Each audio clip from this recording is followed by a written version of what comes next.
Header Footer Gallery is part of the New Media Caucus and is dedicated to promoting the creative output of our members by situating their work in thoughtfully curated exhibitions that take place across our entire web presence. New Media Caucus is an international nonprofit association formed to promote the development and understanding of new media art. We represent and serve artists, designers, practitioners, historians, theorists, educators, students, and scholars. Recognizing new media art to be inherently interdisciplinary, multimodal, and evolving, we support and advance a wide range of inquiry to catalyze further evolution of the field. The New Media Caucus is committed to extending and sustaining the diversity of our community, board, and membership. To promote an environment of equality, inclusion, and respect for difference, we prioritize inclusion as an ongoing collaborative process of growth that we continually address both within the caucus and in our field. Hello, everyone, to the 23rd episode of the Header Footer Presents. I'm your host, Renee, and today I will be talking to you about NFTs. We will look back at the craze and where they are now, especially after Christie's latest Art Tech Summit was really, let's just say, interesting in how it phrased things and attempted to shift the conversation from owning NFTs into using them as proof of ownership and implications of that. With that being said, let's dive in. Okay, so NFTs have been going on for a few years. 2018, more or less, when they started. They really kicked up during the pandemic, but things have not stayed the way they were. So I'm gonna share with you my browser, and then we can go and start. So let's start with the first article. So first of all, Christie's is betting on NFTs. Well, they say they're betting on NFTs, and they're prepping their sale with pioneering artist Robert Ellis. Well, for those of us in the art world, this is a flashback to something we've actually spoken about in the podcast before, which is zombie formalism, like the first work using a fire extinguisher, or the first painting done with glitter or whatever. And in this case, it's using generative language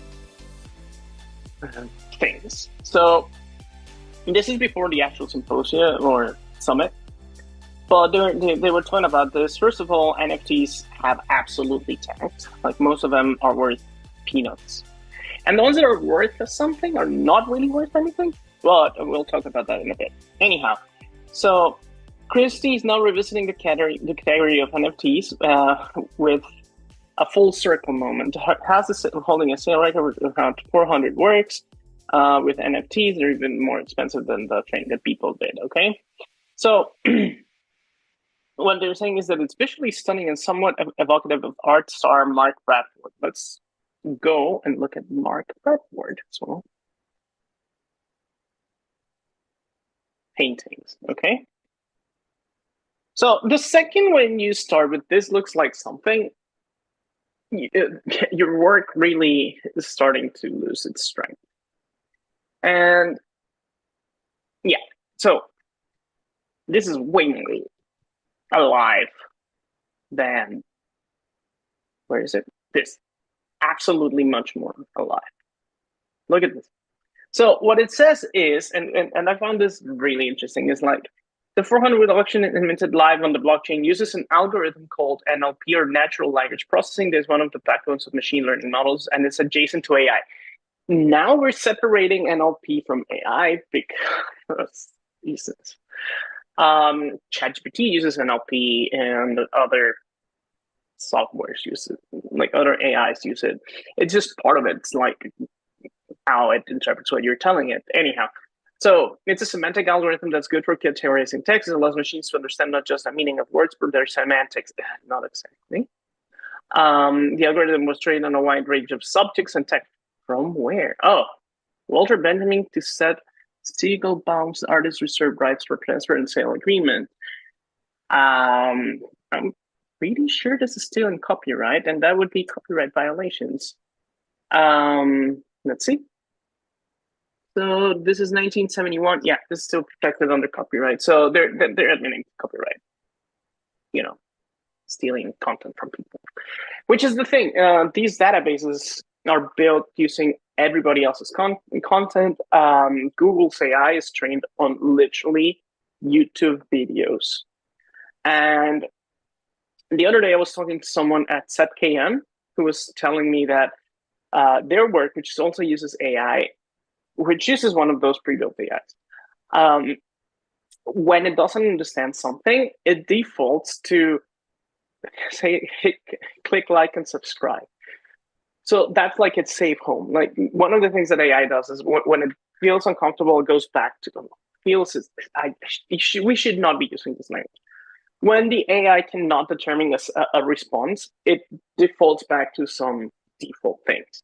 And one of those is the most common phrases it sees. And like I said, with Poppy, which is the hi, I'm Poppy, I'm Poppy, I'm Poppy, which is a repetition of the same thing.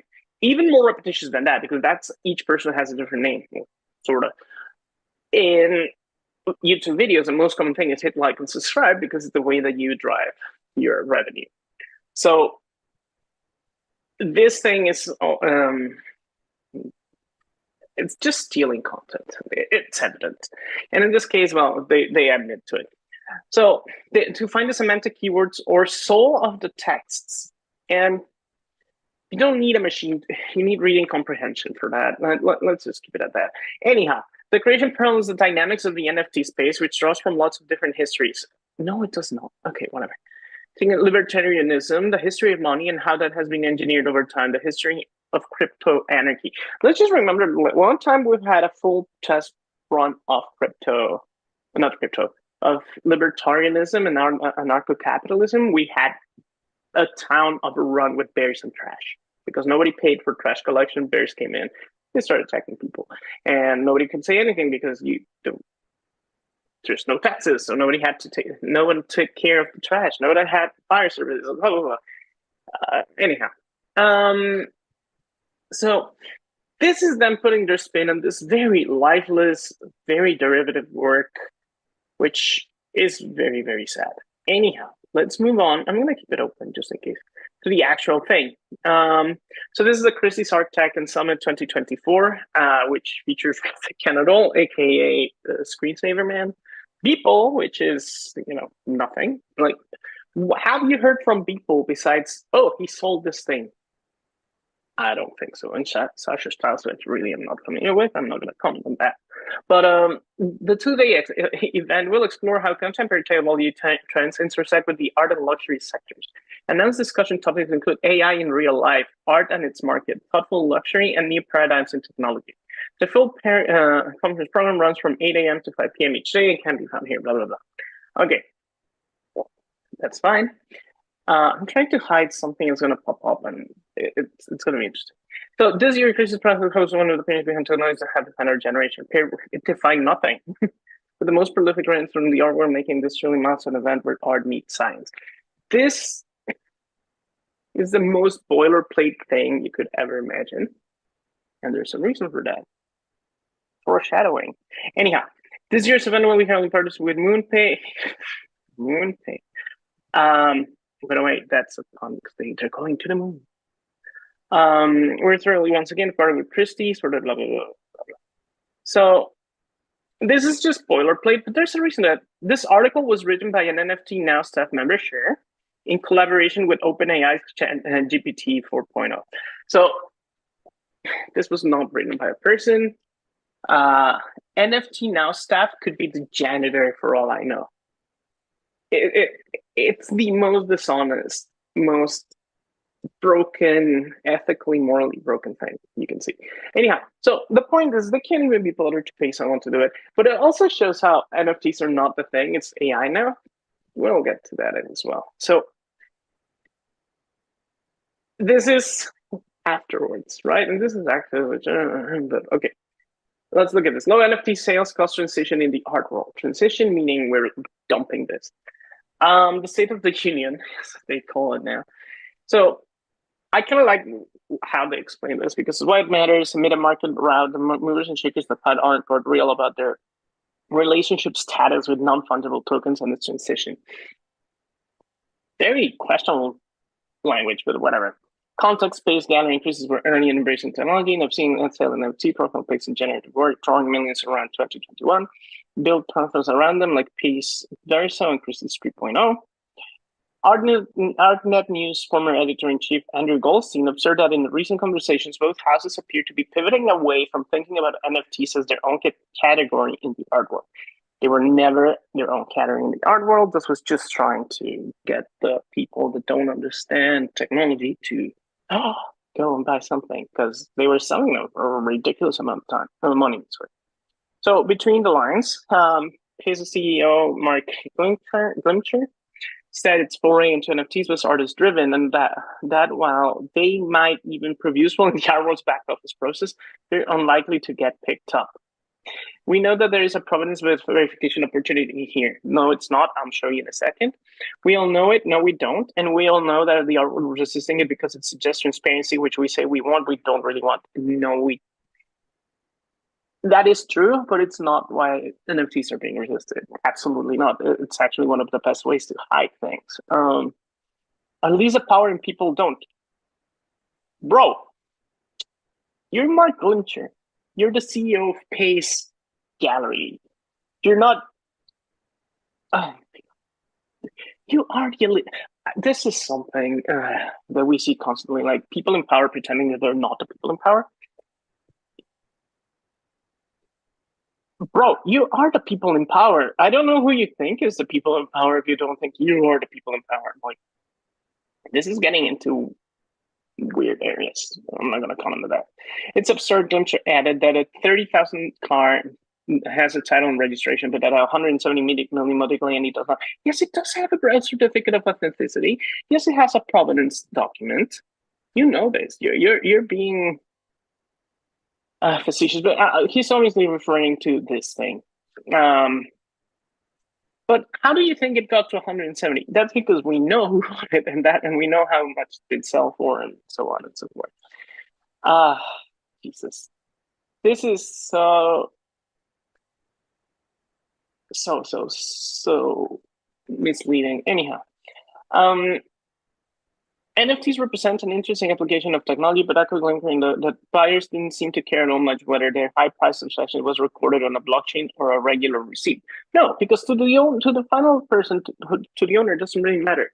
Like, in fact, it's better not to have it as an NFT. We'll explain that in a second. I'm just setting up the scene here. The auction house tried to offer NFTs as receipts, but they didn't catch on. I wonder why. In case you don't know, this is what is a problem with NFTs. At its most base level, you have to have your password. If you forget your password, because this is decentralized, there's no way of getting it back. You lose your password, you lose access to everything, like forever. Like nobody can get it. Number two, you have to have then a wallet.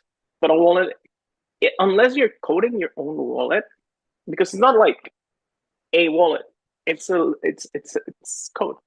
It's sometimes like a little hardware thing.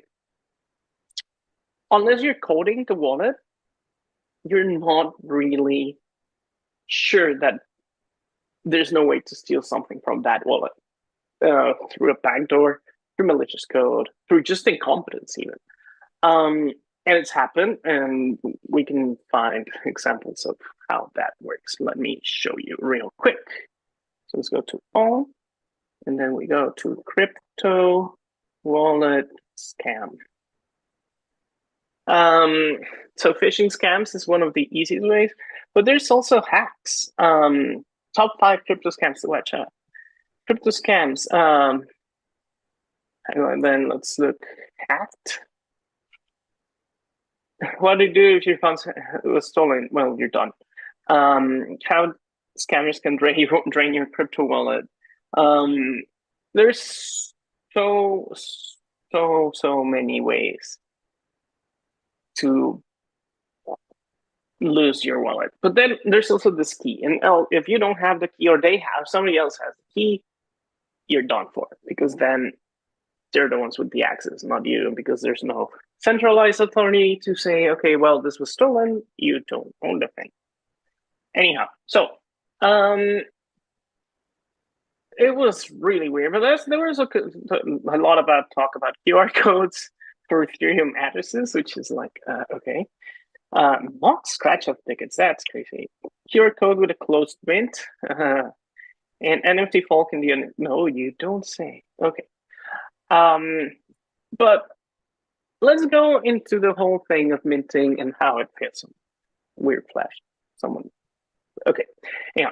So there's a problem with ownership, first of all. So a lot of people think that because there's no central authority, no one can like take your things. But that is absolutely not true. First of all, the thing you've bought does not tend to give you ownership of the underlying image in the way that would normally trust physical or digital art. Typically contain links to assets hosted elsewhere. If that hosted asset is gone, you're done.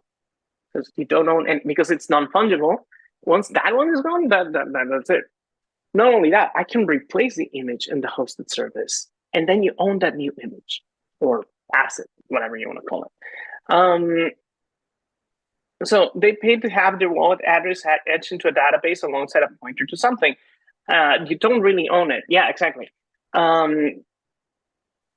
They don't even have mechanisms for distinguishing between possessing a token and owning it. And that's the thing.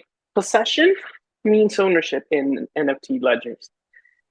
Also, ledgers are not databases because databases are dynamic, and the ledger is just a list that goes one, right? You can't go. The whole point is that you can't go back and make a correction. So once someone has it, it's theirs, and you're done. Unless you can find a way for them to give it back to you, which you see a lot on. Well, I don't because I don't have X anymore because no. You see a lot of people like begging whoever stole their NFTs to give them back. So yeah, see, the owner is whoever has the token in their wallet. So there's a lot of like, it's not your token, it's not your ape, and things like that, which they keep getting stolen. And yeah, OpenSea sometimes freezes the sales of stolen assets, but you can move them into another platform. But isn't that the centralization that y'all didn't want? If OpenSea can decide, oh, you don't own this, then it's centralized. And if it's centralized, it's not decentralized, and it's not what the whole point of your thing. But also, they're only unique in the context of the blockchain that it was created on. Yeah, of course. So I can mint the same thing once in Ethereum, once in this one, Rarible, and so on and so forth. So there could be like duplicates of them. Okay. So if you have like something on Flow or Tezos, you can't use it, for example, on the Twitter X thing. You have to move it over to there. Anyhow, but not only that, even at the point of creation, people have been stealing everybody else's works. Like there was a period where people would just scrub DeviantArt and mint NFTs of them, saying that they owned it, but they never ever actually owned it. Like it's like I go into your webpage, I download one of your images, and then I say that I own it without any real legal backing, which is one of the points of centralization. So you can at least try and have that. And in NFTs, you don't. So that's part of the reason that NFTs have keep going down and down because people are realizing that. Okay, so look, over 80% of the NFTs listed on the marketplace were plagiarized art, fake collections, or spam. They tried to put a cap on how many listings users could create, but that's centralization, and they don't like that. So it got pushback. DeviantArt, yeah, protect its artists, but you have to pay for it. Then they said no, then they said yes. It's been very confusing. Okay. You can also try to verify things, but verification is up into OpenSea against centralization. And why is this more authoritative? It's like with Twitter. Remember the verification process, and then now it's for sale, and now you can't trust any blue check. Well, yeah, exactly. Um, and that's the perfect example. NFTs and verification for sale. If anyone can buy it, it means nothing. That was the whole point of verification, was that it was unique. But if there's no one to verify that it's unique, I can say I'm Donald Trump. Not that I would want to, but you know what I mean. There's also this idea that they keep saying that the metaverse has been in use long before then. This is like Elon Musk and the Hyperloop, where he said that he invented the Hyperloop. The Hyperloop is an invention from like the 1918s. It was just called a vacuum train, which is a less catchy name. But in this case, they say metaverses. But metaverses have been around for a long time. Like people called Second Life and World of Warcraft metaverses. Technically, they are. The definition is so vague and open that anything can be a metaverse. In this case, they say that oh, you own this. I don't know, this wallet. This very unique wallet, and you own it and you put it in this game, and then your character in game will be able to use it. And then if you go to the other thing, let's say Grand Theft Auto, and your character will have your wallet, and then you go to another one, and again, it's the same. It's not, and it's very easy to tell you why, because that would require every single developer to dedicate time to the an asset for that NFT. Can you imagine, like, trying to bring every single thing into every single game, every single experience, every single world, blah blah blah? There's a reason they want to have the one metaverse, because it's the only way to solve this. Like, unless you have one metaverse that does everything, their claims do not hold. Okay, so that is a big problem. Then there's also the whole thing that minting NFTs are really expensive.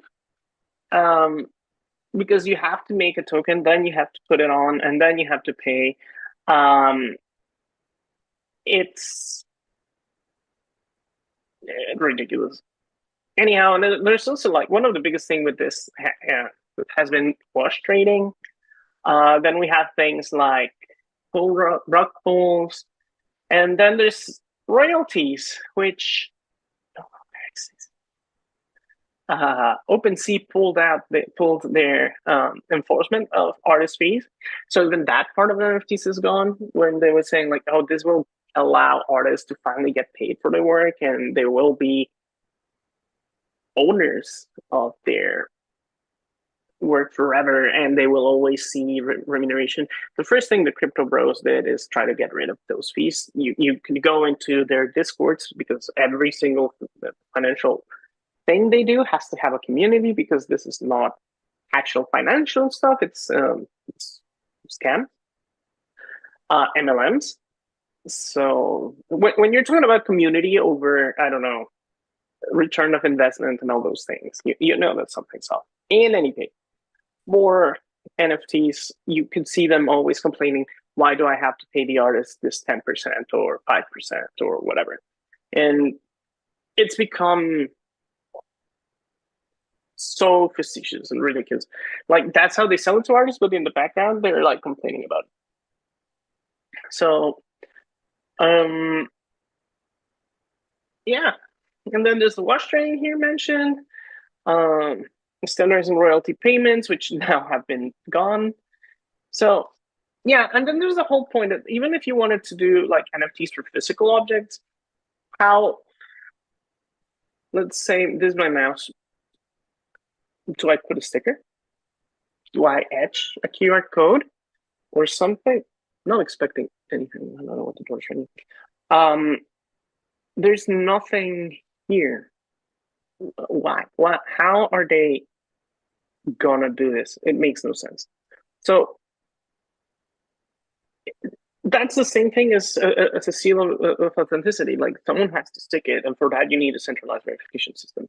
Otherwise, anyone can do it. Like, I can go and etch something into my mouse and say, "Oh, this is a 1/1 special edition Mac mouse. Only one was ever made."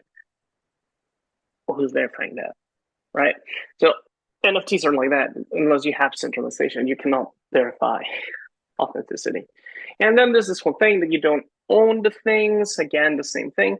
And the other thing I was going for is that it's very complicated because you have the wallet, you have the thing, and everybody, and you have to keep them. There's actual people saying like, "Oh, I etched my number into my birth bath and put it on the bottom, so I wouldn't forget it." There's people who lost their keys, and millions of Bitcoin are just lost there. So yeah, so let's move on from that a little bit. Let's talk about this. This collapse. This was in June 29th, so it's pretty recent. So this CEO from one of the super rare things was talking about saying like, "Oh, it was a bubble, but now it's stabilizing." No, it's not. Also, Terra Luna, Jesus Christ, that totally exploded because it was a scam. It was a literal scam. Same with Oxygen. Same with what was it? XT, the one with Sam Altman, whatever. And we're going to look at the prices in a second. But what he says is super interesting to see the sentiment on CT right now. Tons of negativity around NFTs. People forget that we literally started 6 years ago, and 2 weeks ago, Base had over 44 million in NFT mints. NFTs clearly are there. Yeah, when your industry goes from like 90 like billions into millions, that's not. Also, yeah, okay, sure, you went here, but who is buying this, or is this just wash trading? That I would like to see those actual numbers. But the problem is that it's difficult to imagine the current bull market can really recover. The article rightly pointed out that there are not assets in themselves; they're only ways to record the blockchain. So finally, we're starting to realize it. The main use should be certified authenticity. We've already seen how that doesn't work. And interoperability, also not a thing. Secure transfer, also not a thing. Okay, so in real world assets, I already told you why that doesn't work. And speculation, it's just speculation. That's what it's been. It's people hoping that things are going to be worth more and more and more. Okay.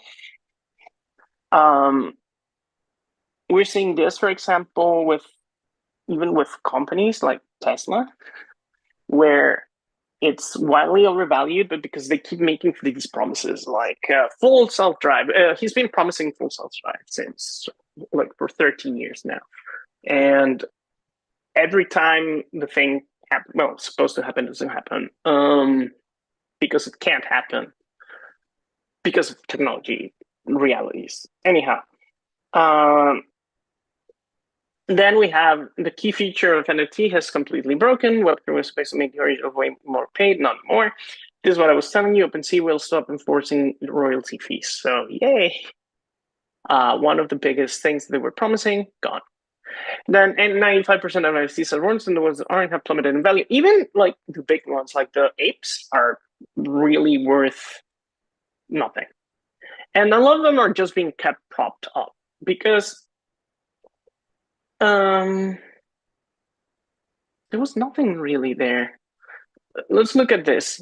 So these are the trending. The floor price is 0.01 Ethereum, and the volume is 5 Ethereum. First of all, Jesus Christ, they're not even trying anymore. It's the same face. They just changed like the body and the cat. Wow. This is even like, and some have glasses. I'm gonna say those are the expensive ones.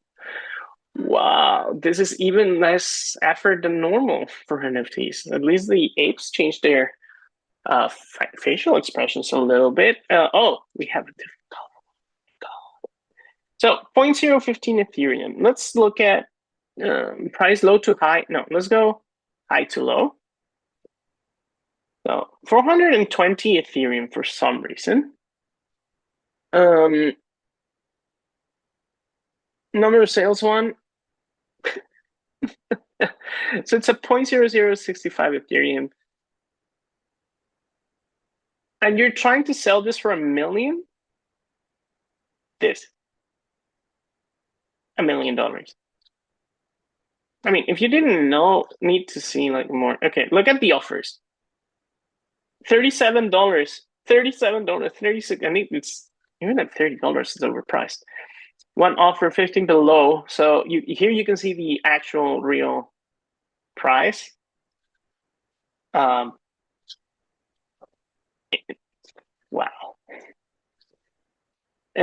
So the first is the mint. Then it was sold to Suhu Faded. Then it was sold to this guy. And this is probably wash trading. Because, I don't know, here 76, 41, 80. Oh, what an original. Meme. And then VGO, who, suspicious. Yeah. So that's the top. I want you to understand that this is the trending. Let's go to the top. Bored Apes. So let's go from low to high first. So this is the cheapest one, I guess. So it got sold on July 21st. I'm guessing it was worth nothing. 1.7 Ethereum. So it was 0.03. There was, and then there was this big sale here, and then boom, it's going down. So let's again look at the charts. Oh my God, sorry. So it was minted, it was sold, it was transferred from Google to Chairman Ape, then Chairman Ape to Mr. Popo, then Mr. Popo to Snob, Snob to Höldrich, and these are 1.9 Ethereum, okay? Höldrich to Suspicious Wallet, Suspicious Wallet to Suspicious Wallet, Suspicious Wallet to Suspicious Wallet, Suspicious Wallet to Suspicious Wallet, Suspicious Wallet to Suspicious Wallet, Suspicious Wallet to this person. Collected so many and sold 0, okay? Just keep that in mind. To collected, sold. This is wash trading. Maybe this guy fell for it. I guess. I don't know. Also, I love how their metrics are 13.9 thousand sold. What? Ethereum? Dollars? What is it? Yeah. So trading, transfer, sale, transfers. It's a lot of transfers. Just transfers. Look at that. Then there's one sale for 14 Ethereum, and then a sale for a loss. Yeah. So wash trading and just trying to make it seem like the thing is moving. Let's go to the expensive one.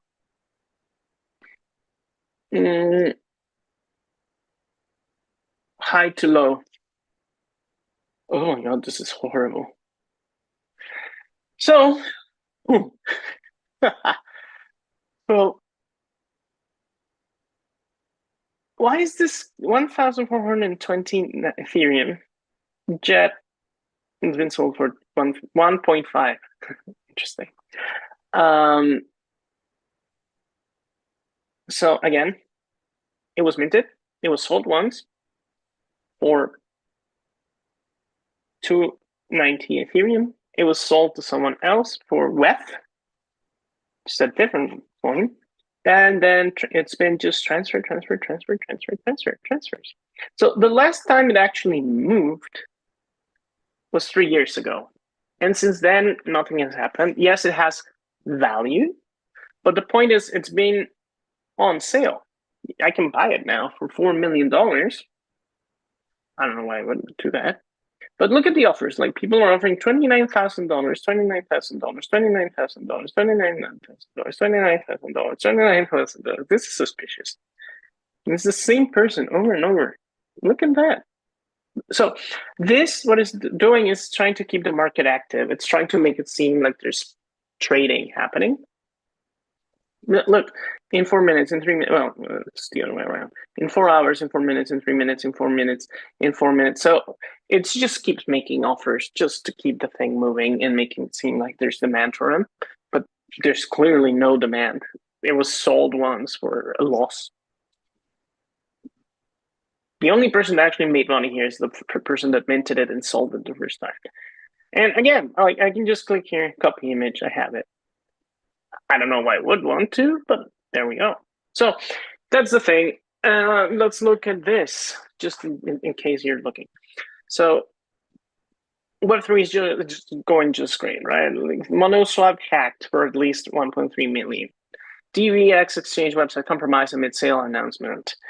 Asset trust fund rug pulls for 2.2 million.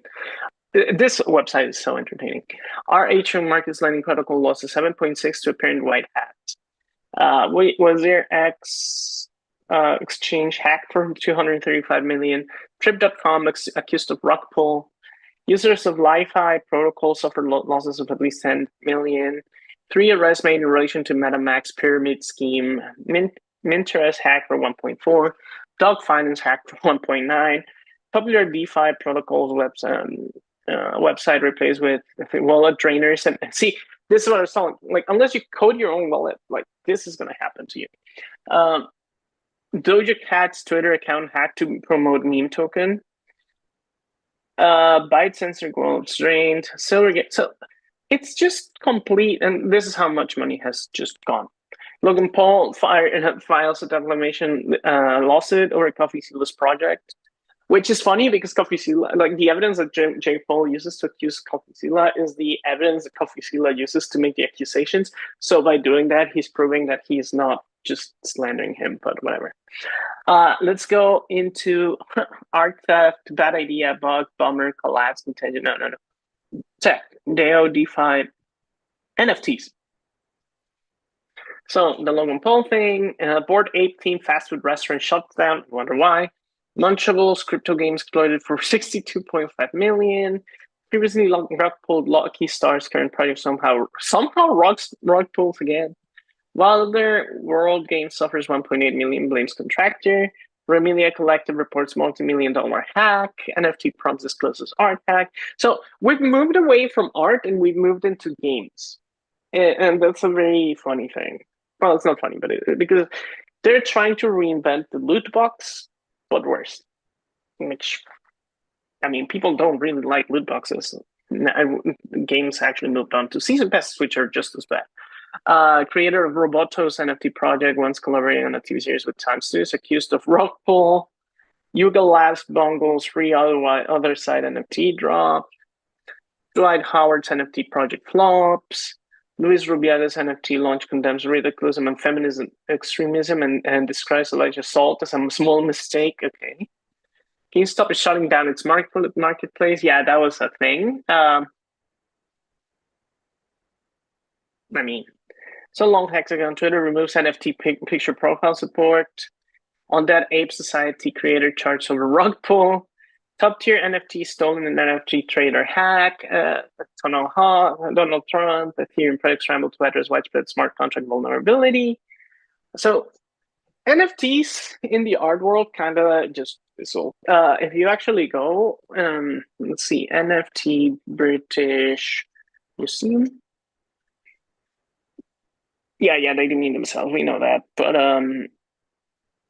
let's yeah, bye. Where's the thing? No. There we go. Okay. Oh gosh, darn it. La colección. Deny.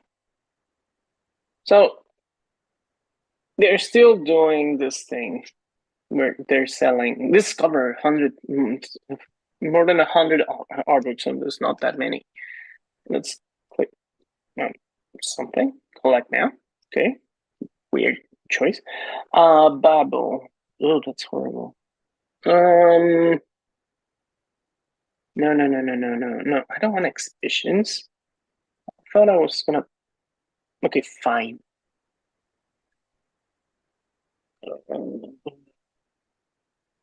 So 7,000 euros. Addition of ones. They're not using. Yeah, they're using some kind of coin. So where can I see the thing? Okay, here we go. So a lot of wash training.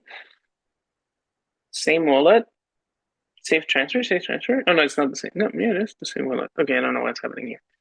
Then this one, you can see I love how they highlight things. La colección. So this is when they actually sold it, like made it. Yeah, create artwork. Then set approval for all, set transfer, set approval, transfer from, set approval. So yeah, so this is probably the only purchase. No, Zero Ethereum. So it's worth nothing. It's worth nothing at all. My point is, NFTs have not been the thing that everybody thought they were going to be. They were going to solve the art world and the corruption. But actually, what we've seen is rug pulls, scams, theft. So I'll leave that for you all to think about. I just wanted to go back to NFTs because I knew that people back when I did the original, well, we did, when we did the original article, podcast, things looked a lot more like optimistic, I guess, for some people. I was squarely on the this is a scam, it's not going to work. But obviously, some people truly believed in it and insisted that we were headed into this fantastic world for digital artists. Of all the people that I know that work with NFTs, they keep it really quiet. They don't really talk about it anymore, which is fine. I mean, it didn't work for you, and you can move on. Good. But a lot of people, not on the maker side, lost a lot of money because of this thing, because they thought like, oh, I'm going to go invest in this monkey thing and it's going to be worth millions. And then, sure, it's worth millions on paper, but it's worth nothing. They're printing money, basically. What they do is, and this was really interesting because they print 1 billion tokens, right? And then they just had to sell one token for $1. And immediately they have $1 billion in assets. I mean, technically, yes, because they can say, "Oh, look, there's interest. One was sold for $1, so this means that we have $1 billion." And then what they do is they take a loan against that, and then they actually so they're making money out of thin air in a way, but it's obviously it's crime.